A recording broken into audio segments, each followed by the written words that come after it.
Bonjour, bienvenue dans ce 7e épisode de VDV. J'espère que tu vas bien, moi je vais bien, merci de demander. Aujourd'hui, je voudrais parler d'un thème que je trouve très intéressant, évidemment, sinon j'en parlerai pas, hein. C'est une méthode de lutte contre le harcèlement scolaire qui s'appelle la MPP. Elle est très efficace cette méthode puisqu'elle fonctionne dans 90% des cas, voire plus. Donc ça vaut vraiment le coup. En général, quand on entend le mot harcèlement, on sait pas par où commencer, on se dit: «Oh non, mais c'est tellement vague». Mais là, vraiment, vous allez voir que cette méthode, elle est, assez simple à mettre en place et très efficace. Et je vais vous expliquer pourquoi elle est efficace surtout. Donc première chose à savoir, c'est que le harcèlement, c'est un phénomène de groupe. Et un phénomène de groupe, on ne peut pas le traiter en groupe. On ne peut pas convoquer un groupe d'enfants et leur expliquer en long, en large et en travers pourquoi le harcèlement, c'est mal. Ça ne marchera pas parce que qui dit groupe dit manque. Le groupe, en fait, prive l'enfant de son individualité et de sa part de responsabilité. Donc, on n'obtiendra rien de cette manière-là. D'où les entretiens individuels. Alors, on va avoir un entretien d'abord avec l'enfant qui est la cible du harcèlement. C'est un entretien qui n'aura pas de durée déterminée. C'est vraiment en fonction du temps dont l'enfant a besoin pour s'exprimer. Plusieurs choses à savoir. La première, c'est que quand l'enfant va nous parler, nous, on est là on n'est pas là pour orienter la discussion. On est là pour recueillir la parole de l'enfant. Donc, il faut le faire avec des questions ouvertes. Qu'est-ce qui s'est passé? Avec qui? Où? Quand? Voilà, des questions qui n'appellent pas un oui ou un non comme réponse. Pas ça s'est passé avec Kevin dans la cour à la récré. Non, là ça marche pas. Là on est en train de diriger complètement la discussion, donc ça ne marche pas. On est là pour recueillir la parole de l'enfant. Ça, c'est le premier piège dans lequel ne pas tomber. Le deuxième, c'est que l'enfant va nous raconter des choses qui sont très dures à entendre. Et là, il y a deux réactions principales qu'on pourrait avoir. La première, c'est on est choqué. On est choqué, mais fort. On n'arrive pas, on se dit, mais moi, j'ai pas envie d'être là, j'ai pas envie d'entendre ça, c'est trop dur. Sauf que l'enfant va le ressentir. Et on est quand même l'adulte dans l'histoire. On est là pour apporter un soutien à cet enfant. Donc pour ça, il faut qu'il sente qu'on est assez solide pour entendre ce qu'il a à nous dire. La deuxième possibilité, c'est de se dire: «Non, attends, il exagère, c'est pas possible de vivre des choses aussi dures». Eh bien, sachez que dans la majorité des cas, on est bien en dessous de ce que l'enfant est en train de vivre. C'est juste la partie visible de l'iceberg. Parce que les enfants ont une capacité d'absorption qui est assez exceptionnelle. Une fois qu'on a recueilli les paroles de cet enfant et qu'on a identifié, les témoins et les auteurs, le ou les auteurs de cela, on va avoir un entretien individuel avec chacun de ces enfants qui ne dépassera pas 3 minutes. Il faut vraiment que le message soit clair. On va poser en tout 3 questions. La première, c'est: «Est-ce que tu connais tel enfant?» Nous, on sait pertinemment que oui, hein, mais on va faire comme si on ne savait pas.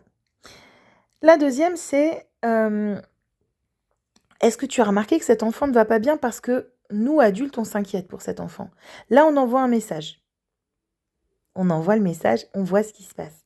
La troisième question qui me fait beaucoup sourire, mais qui pourtant, vous verrez, est extrêmement intéressante, c'est: «Qu'est-ce que toi, tu pourrais faire pour que cet enfant aille mieux?» Ça fait sourire parce que quand, on parle à l'enfant qui est auteur du harcèlement, on peut se dire: «Non mais n'importe quoi», et ben, sachez que vraiment c'est une question qui est très intéressante. Elle a plusieurs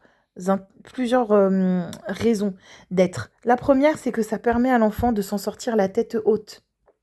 Il va pas rester enfermé avec cette étiquette de harceleur. Et vous savez aussi bien que moi que quand on a une étiquette, c'est très difficile de s'en défaire. Donc ça, c'est le premier avantage.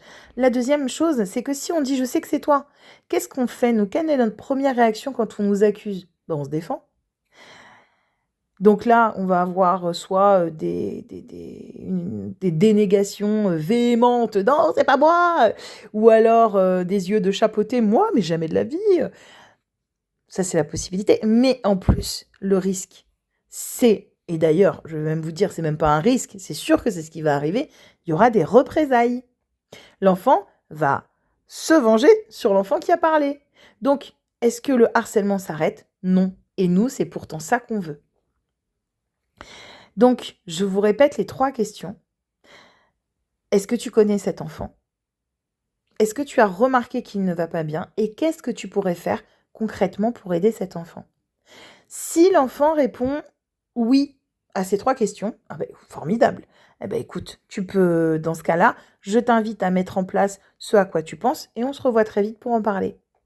Si l'enfant répond non, par contre, eh ben, écoute, je t'invite à y réfléchir, je t'invite à observer, je t'invite à... Voilà.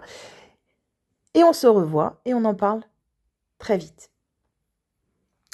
C'est une méthode qui, du coup, va permettre de mettre fin au harcèlement.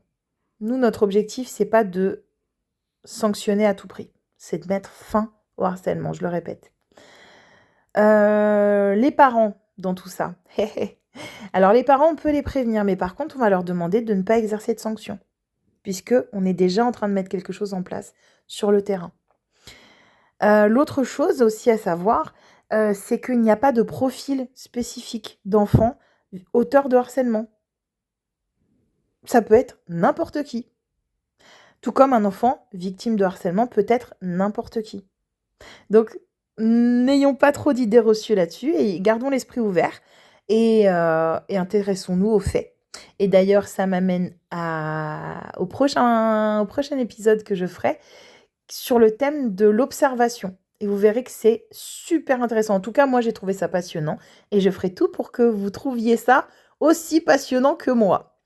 Voilà, et bien sur ce, je vous dis à bientôt. Je ne dis pas encore hasta la vista baby parce que je viens de me rendre compte que je ne vous ai pas dit de réagir en commentaire si jamais vous avez des questions parce que là j'ai fait vite. Donc n'hésitez pas. Et là je le dis pour de vrai. Hasta la vista baby.